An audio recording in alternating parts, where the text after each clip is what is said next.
Do you ever feel like the interior design advice you hear on the internet these days is so out of touch you just want to give up? You're just saying, I'm just going to have an ugly home. Well, you don't have to. In today's video, I'm going to tackle that out of touch interior design advice and make it in touch and give you actionables and how you can have the home of your dream on a budget.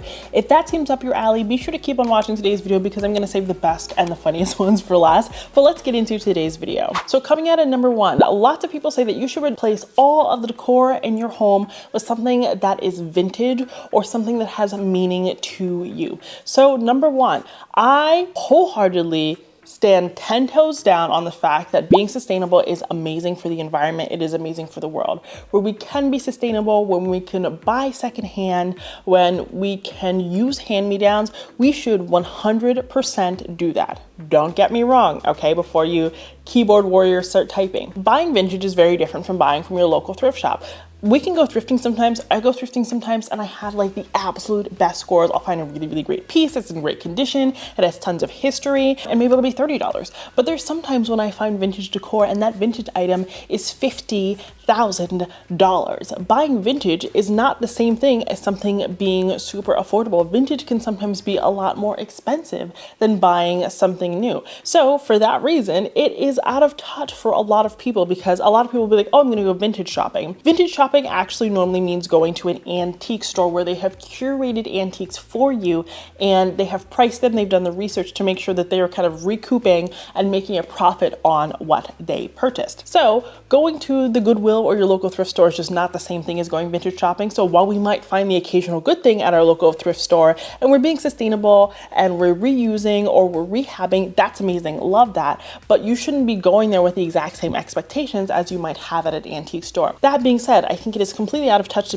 tell people to buy all vintage because the price of that is so much more astronomical these days than buying new. And yes, vintage furniture can be expensive and that's kind of what I focused on here. Vintage furniture can also be really fragile because it is old. If we're buying furniture that's 100 years old, 200 years old, some of those things have been kept in really good condition and some of those things have not been. So something can be great. We want to use it in our home. We love it. It's a beautiful statement piece, but we can't actually sit on it. So if our sofa is 200 years old and it's great, but if someone who weighs more than 75 pounds sits on it and it collapses, then is it really a good piece of furniture just because it's vintage? No. I think you should find pieces that are used, that are hand-me-downs, that are old, that mean something to you. If you find a piece of art and it moves you, if you see a chair and you're like, I've got to have that in my space, buy it. But everything in your house doesn't need to be vintage. That's like saying everything in your house needs to be from Restoration Hardware. Everything in your house needs to be the color blue. Something cannot be everything. You don't need everything to be a good interior designer, to have a well put together home. I think buying secondhand is great, being sustainable is great, and if you can do that, definitely do that, but it doesn't need to be an all or nothing situation. The interior design advice is out of touch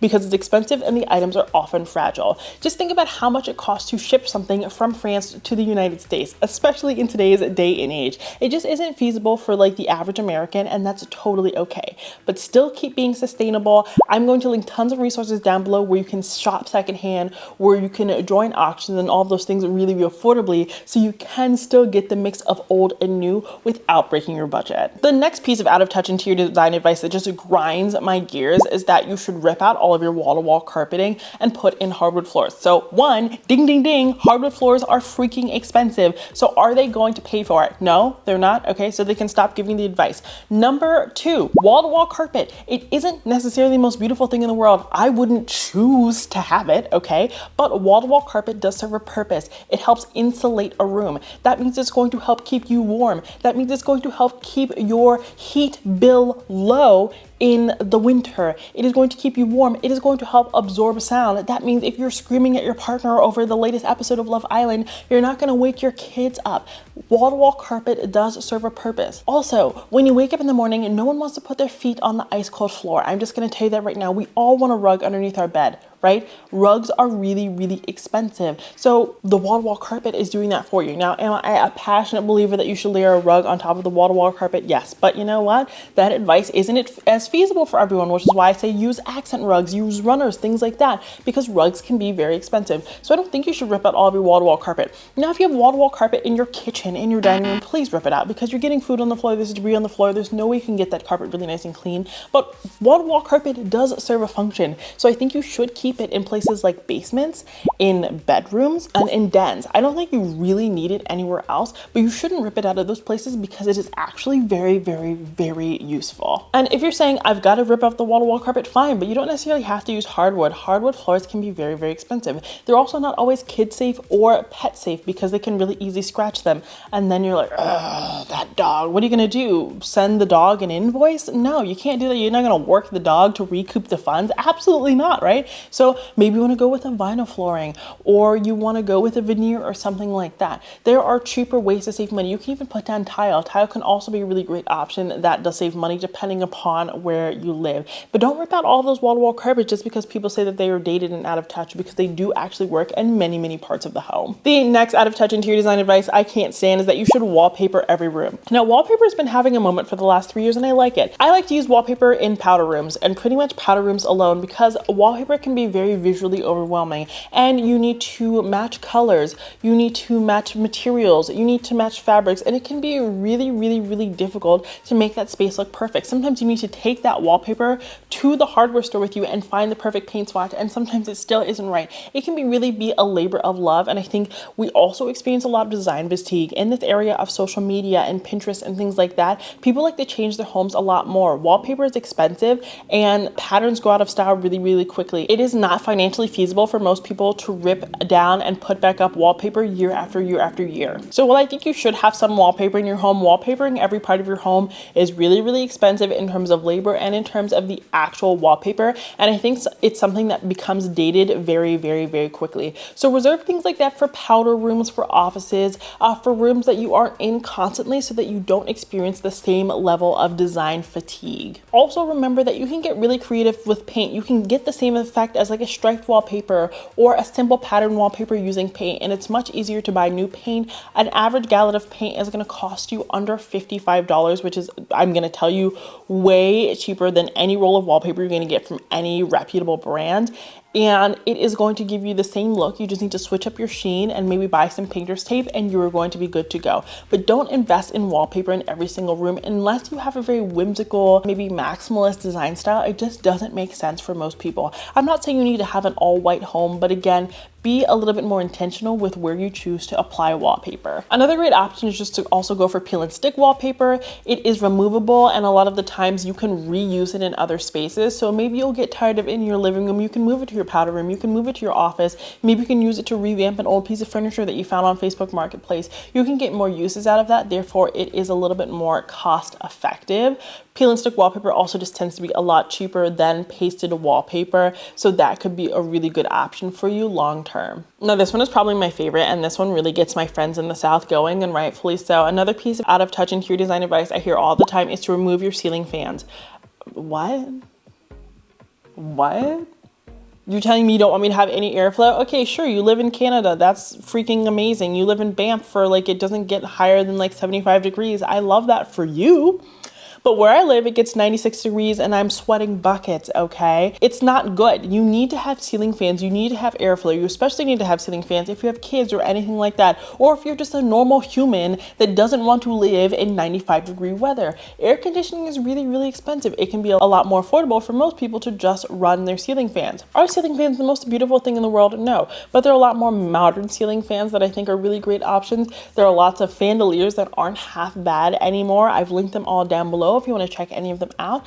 And fans just help circulate air. It can be a lot more cost effective, and we just need airflow for the average person, especially if you live in a place that's hot. If you live in a place that's humid and you need that air moving all of the time, you need to have ceiling fans. I mean, it's just something that doesn't make sense. A lot of people will be like, get rid of your ceiling fans and then buy this $500 Dyson fan. The Dyson fan isn't cute. It doesn't really look any better than the ceiling fan. And it's more front and center in my opinion, because you have to set it on a table or next to your TV or something like that.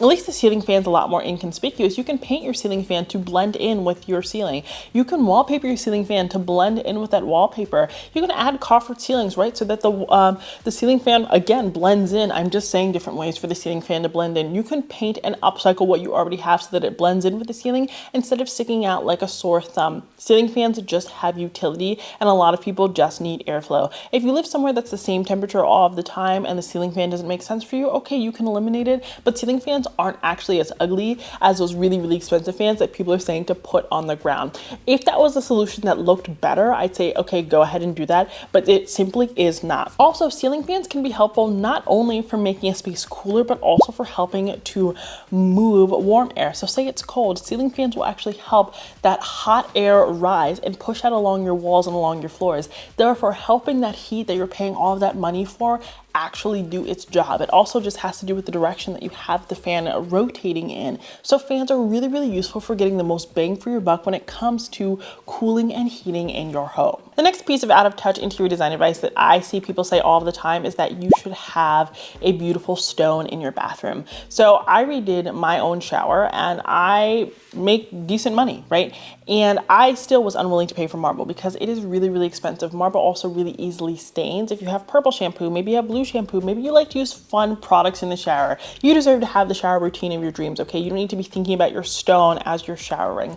Buying a really huge slab of marble can just be astronomically expensive. Then you have to pay for them to deliver it, to install it, all of those good things. So having really, really beautiful showers with large slabs of stone just is impractical because a lot of people can't even get those items in their house to begin with. What you should do instead is get creative with the types of tile that you choose. Of course, you can still use subway tile, you can use Zalige tile, you can use vintage tile, you can DIY your own tile and seal it and do your custom tiles in there. You can get creative with the types of grout you use. You don't have to just use white grout, you can use black grout, pink grout, purple grout, any color that you want. You can get creative with the different patterns that you choose to install the tile in. You can get the same effect as a large piece of stone with tiles. That's what I did in my shower. I wanted the look of Calicut marble, so I got tile that looked like that, and I used just really big tiles to get that look as opposed to investing in that really big slab. The really big slabs just stain really easily. The fabrication is expensive. The installation can be really, really dangerous, and oftentimes people have to end up buying slab after slab after slab because of fabrication issues, and that just isn't feasible for most people.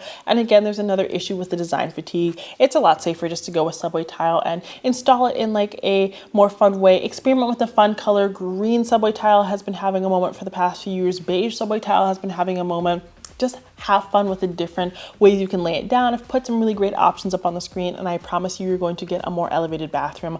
Honestly, a great way to elevate your bathroom is to invest in your shower curtain or in your doors. You can get really, really tall curtains. Hang them almost as high as you would hang the curtains on your windows. Just leave a little bit of space for airflow above. Have really, really nice, beautiful drapery in your bathroom. That is going to conceal most of the shower anyway, and it's going to give you that really nice luxe look and frame it out like a beautiful window. Then add fun lighting, add a nice rug into your bathroom. Not all of the rugs in your bathroom have to be bathroom safe rugs. Just put like a really nice one maybe near the vanity, and then you have like a nice waterproof one near the actual shower. Put steam proof art in your bathroom. Invest in the other parts of the bathroom that can elevate it more, not just the stone and actual shower materials. Next piece of out of touch interior design advice, I'm not even going to go into it. I'm just going to say hyper custom millwork. I love wainscoting. I love custom millwork. It's really, really expensive and it's very easily dated. We've seen those houses that are just like all wood paneled. We've seen those houses that have like wainscoting everywhere, and you're just kind of like, okay, fatigue is very real. It's really expensive. If you can DIY it, DIY it. There are lots of also like peel and stick options now. Not every house needs chair railing for it to be a modern farmhouse. Not every house needs shiplap for it to feel vintage. There are lots of ways to exude an interior design style without custom millwork. You do not need coffered ceilings. No one needs coffered ceilings. You can add character to a home with something as simple as lighting, with the silhouette of the furniture that you choose. Millwork should be like the last thing you're doing if budget is like one of your primary concerns. It can help a lot, but it isn't the most important thing. I will also say something that I've seen recently in terms of millwork is like the arched door or the arched hallway. Is the arch actually going to do anything for the resale value of your home? No. Is it actually doing anything stylistically for your home? No. Also, when you were over that design style, it's no longer trending because of Kim Kardashian or whoever the latest influencer is at the time. What are you going to do? uninstalled arch. I just think that it's one of those things that it's not easy to change, and labor costs are really rising, and there are just certain things that not everyone can DIY. So I think you should invest more into your furniture and decor and your artwork, and then if you feel like you need to think about millwork, then think about millwork. I'm also seeing this trend of people fully cladding rooms. So like all of the wall is covered in wood paneling. All of the wall is covered in fabric. Now, all of the wall is covered in stone. Again, just really, really, really expensive, and it's going to be dated so quickly. I would never go all or nothing in something like that, because when something is extremely popular, you're gonna see exponential growth and then you're gonna see a plateau. Right? It is going to plateau seriously, or it's not even going to plateau, it is going to plummet. So if you're seeing something becoming exponentially popular, you know it's going to be overdone, and then people are going to hate it very, very soon after. So those are the trends that I wouldn't necessarily buy in. If you're seeing something and it's been popular for a year, 2 years, then you might think to yourself, okay, this is something that maybe is going to hold up long term. It is going to be a smart investment for me. If you're going to go full out on something, go for something like lime wash, because it's just paint. Is the paint expensive? Yes, but you can just paint over it when you're done with it, and it's a trend that you can easily reverse. Don't go for something like a full fabric covered wall that is super expensive. It's going to require a lot of maintenance, and the next person who moves in is going to absolutely hate it, and they're going to take it down immediately, and it's going to require drywall repair and things like that. It just isn't a cost effective thing to do. Another piece of out of touch interior design advice I hear all the time is to rip out your gray wood floors, because gray wood floors apparently look cheap. Now, gray wood floors are not my favorite floors in the world. I would not choose to have gray wood floors because they do look kind of cheap, but buying new flooring can be very, very expensive. If we have a floor color that we do not love, we're going to find a rug that has the undertones that we would like. So gray wood floors tend to be a lot more cool than we would like. So we're going to put down a rug that has a warmer undertone, and we're going to choose furniture that has warmer undertones to cancel out the cool undertone of that floor. We're going to use color theory to fix that problem instead of using our bank accounts to fix that problem, because changing out the whole floor is going to be a lot more expensive than just changing off your pillow covers and adding in a new rug. We're going to use color theory. We're also going to choose similar undertones. So maybe we don't hate the gray wood floors. Maybe we're not trying to cancel them out. We just want to make them work. We're going to find the undertone of that floor, and we're going to repeat those undertones in the items that we're integrating into your house. So if we want to cancel out that undertone, we're going to go in the opposite direction with everything else, especially with that rug on the floor. And we're going to go as big with that rug on the floor as possible. So we always want our rug to be big enough where all of our furniture can sit on top of it, ideally. So that's going to cover most of the floor baseline. And then second, we're going to really lean into those undertones that are kind of the opposite of that floor. But if we want to play into the floor, we're going to mimic those undertones. You just want to look at the undertones. Something people get wrong all the time is wood. Wood does have undertones. It has cool undertones. It could have cherry undertones. You just want to look at those colors and try to repeat them, or go on the other side of the spectrum, depending upon whatever the goal is. Another piece of out of touch interior design advice I hear all the time is to have custom drapery in every room. Curtains are incredibly expensive. Anyone who says custom drapery, for the most part, you know they think that you should be spending $10,000 on your curtains. And I think if you can afford to do so, you should definitely go ahead and do that. But there are types of window coverings that don't have to be quite as expensive. Roman shades can be a more affordable option. There's nothing wrong with the shutter. There's nothing wrong with the blind. I think the most important thing is that you have your curtains high and wide so that they are framing out the window. They're concealing the window and limiting whatever natural light that you do have. If you can go high and wide, at least 6 inches wider on either side and at least 6 inches taller than the window frame, that is all you need to do. If you can afford to do more, do more. But as long as we are, making the window appear as large as we possibly can, that is the end all be all. Now, if we can afford custom drapery, let's do that. But I think another great thing you can do to elevate really affordable drapery is to get pinch pleat curtains, or pinch pleat them yourself, just using like hooks. And then rings and clips tend to look a lot more sophisticated than, a grommet curtain or putting it directly on the curtain rod. That is just a small tweak that can give you that elevated look without having to drain your bank account. And when we're choosing drapery, if we can repeat the same drapery throughout the house, or at least we can keep all the drapery in the same theme, that is going to be what's best. And I think people tend to go sheer because sheer is often cheaper, but it does a lot of the times unfortunately end up looking cheap. So if you feel like you need sheers, layer them on underneath more solid curtains. And I know what I'm saying is really, really expensive, and I do feel bad for that. but places like IKEA have really, really affordable tall curtains that aren't going to break the bank. Oh, Amazon has them as well. I know this is going to be one of those higher priced items, but really here curtains everywhere can look very, very, very cheap, and honestly it would be better just to skip them altogether. So I hope you're walking away from today's video having some actionables that help you achieve the home of your dreams without entirely breaking the bank. What is some other out of touch interior design advice you hear all of the time that you just can't stand and you would love a solution to? Let me know down in the comments because I'd love to provide you with some solutions. If you like today's video, please consider smashing that subscribe button because I have new videos just like this one every Monday and Friday, and I'd love to have you as a member of our community. But until next time, have a beautiful day.